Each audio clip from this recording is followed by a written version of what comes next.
But never fear, if GMOs do destroy DNA and create all kinds of hereditary problems down the line for future generations, there is a jaw-dropping breakthrough in genetics that might fix that.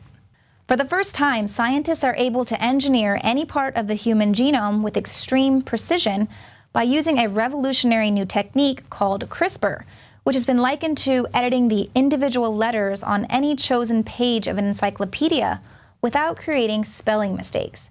The landmark development means it is now possible to make the most accurate and detailed alterations to any specific position on the DNA of the 23 pairs of human chromosomes without introducing unintended mutations or flaws. The technique is so accurate that scientists believe it will soon be used to treat incurable viruses, such as HIV, or currently untreatable genetic disorders. It might also be used controversially to correct gene defects in human IVF embryos. Now, many people think that messing with the DNA is just one step toward eugenics, whereby they're going to get rid of the undesirables and their undesirable traits. Well, surprisingly, this move toward population reduction has been met with rounds of applause. Which so-called dangerous idea do you each think would have the greatest potential to change the world for the better if it were implemented? Dan, let's start with you. Oh my God. You got to give us a minute to think about that. Population control. There's too many goddamn people on the planet. And I don't know if that's you know, I'm pro-choice. I believe that women should have the right to control their bodies. Sometimes in my darker moments, I'm anti-choice. I think abortion should be mandatory for about 30 years. With more on that is Paul Joseph Watson. That's right, Leanne. And think about it this way. Imagine if a prominent anti-abortion activist had called for all homosexuals to be killed. Just imagine the level of outrage that that would cause. And yet Dan Savage, so far at least, has basically been given a free pass. Note how the audience enthusiastically applauded his advocacy for forced population reduction. If they're so eager to see it happen, how about they put themselves and their children first in line for the culling? You know that's not going to happen.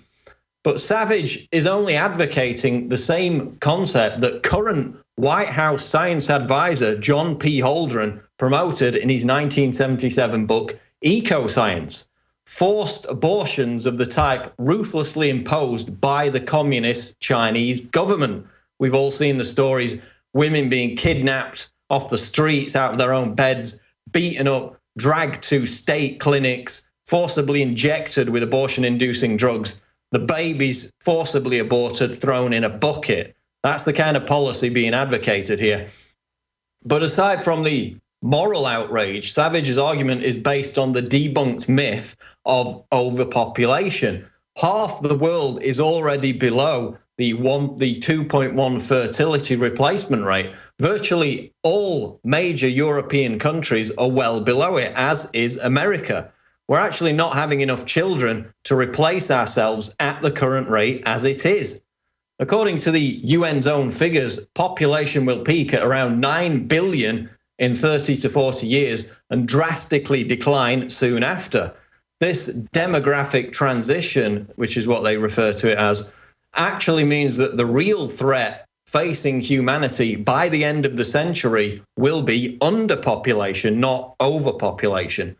So Savage's advocacy for mandatory abortion is not only morally repugnant, it's based on the completely fraudulent premise of overpopulation, which is a conspiracy theory constantly invoked by the Malthusian and eugenicist-driven establishment, as well as people like Ted Turner, who's got 5 kids but says that the one-child policy should be imposed worldwide, to attack our fertility rights and eviscerate our quality of life as they pursue their post-industrial revolution, which at its heart lay the debunked myth, the religion, the pseudoscience of overpopulation.